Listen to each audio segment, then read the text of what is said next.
Yo, just a quick second to remind y'all, all the footage you're seeing now is recorded live on my Twitch. I stream every week. Come by, drop a follow, say hey. I'd love to see you there. Thanks. The GEW-46 or G-46 has been one of my favorite weapons to use during Battlefield 2042's Season 5. At the time of recording this video, I have over 7,000 kills with this weapon. The G-46 is not the best gun in the game by any stretch, but I feel that it is well balanced and enjoyable to use across the board. I had inspiration from another fellow creator, ᵀᴴᴬᴺ, to create a series on non-meta guns to use in 2042. Today's episode is about looking past the overpowered S-tier weapons and exploring our time with more than meta guns like the G-46. Hello everyone, my name is Zenna and welcome back to the channel. I find myself using the G-46 quite often in Battlefield 2042, so I wanted to make a video talking about why I like it and what attachments I use. If you enjoyed the video, don't forget to drop a like or even consider subscribing so you don't miss an upload. We just reached 700 subs, which is incredible, and I really appreciate all of your support this year. So the G36 or G-46 has been a favorite gun of mine since all the way back in COD 4. I always loved the look and sound of the weapon, not to mention the overall performance of the gun is spectacular. It honestly surprised me when I loaded up Battlefield 2042 for the first time to see the G36 was left out completely at launch. The gun just seemed to fit the semi-futuristic build of the game, and I can't believe it took us until Season 5, roughly 18 months after launch, to finally get to use this gun. Better late than never, I suppose. Let's talk gameplay. The G-46 is a compact assault rifle that delivers both great handling and stopping power, making this weapon a menace in medium range and close quarters combat. Fire rate will sit at 700 to 750 rounds per minute depending on the ammo type. The G-46 damage is a respectable 28 for high power and is good up to 19 meters, which gives you a nice 4-shot kill range to work with.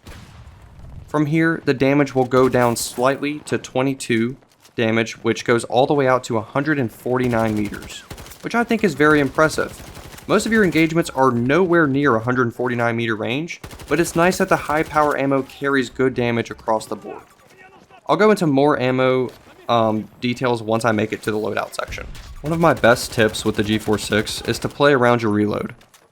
This will make or break your engagements since one of the biggest downsides to the G-46 is the 30 round mag. While this is mostly a balancing thing, it can still be very annoying since most other guns in Battlefield 2042 have mega magazines. Thankfully, the damage numbers make up for the lackluster mag size. I find myself positioning high ground or any spot that I can cover again quickly to reload. So my process would be to peek, dump my mag, and then run away to reposition. Realistically, you're looking for 1 to 2 kills, maybe 3 per mag, then dipping to reload and repeat the process. Keep in mind this weapon is most powerful up close, so use that to your advantage. Get aggressive with the G-46, and don't be afraid to hipfire with it as well. You can pretty much full auto this baby up close, but once you get to that 40 meter mark, you're going to want to start burst firing. This entails you firing 6 to 7 round bursts and then releasing the trigger before firing again. This will keep your spread tighter and allow your weapon to be more accurate at range. For extreme range fights, like 100 meters or more, I will switch to single fire and just tap them down. Let's talk attachments. Since most of your engagements with the G-46 will be close or mid-range, I always run a red dot sight. I would say it's okay to bring thermal swaps or maybe a 2x for those longer engagements in case you need them. I've seen people using the G-46 to tap fire at distance with a long range scope, but this doesn't really fit my playstyle. If y'all have tried this before, let me know how it worked for you. Moving on to ammo. My starting mag is the high power extended, followed by the standard ammo, then back to regular high power. Always utilize all 3 slots of your ammo pool so you're less likely to run out of ammo in combat. Now the standard ammo is cool for the quick reload and bonus fire rate, but from my experience, the high power performs better overall. I like having that extra damage for the medium range fights. The standard ammo makes the G46 feel like a pea shooter at range, while the high power fits the role perfectly. It gives the G46 the extra feeling of stopping power behind each shot. You can square up against anyone in the lobby and be able to handle yourself. Basically, the high power ammo will take one less bullet across all ranges to kill. The standard is useful for clearing out bunkers since you have a faster reload, you're less likely to get caught mid-reload. Overall, I believe the high power is the way to go for most situations. For the underbarrel slot, I have been back and forth on several attachments. I have it limited down to 3 choices, and you can choose the best one for you. First up, and my personal favorite choice, the STNR laser sight, or the blue laser. When in doubt, this is the best underbarrel attachment in the game, especially considering how strong Hipfire is in Battlefield 2042. As I said earlier, a lot of your engagements with the G46 will be close range, therefore, you will get plenty of use from running this laser. For my runner-up attachments, I have the LWG grip and the BCG grip.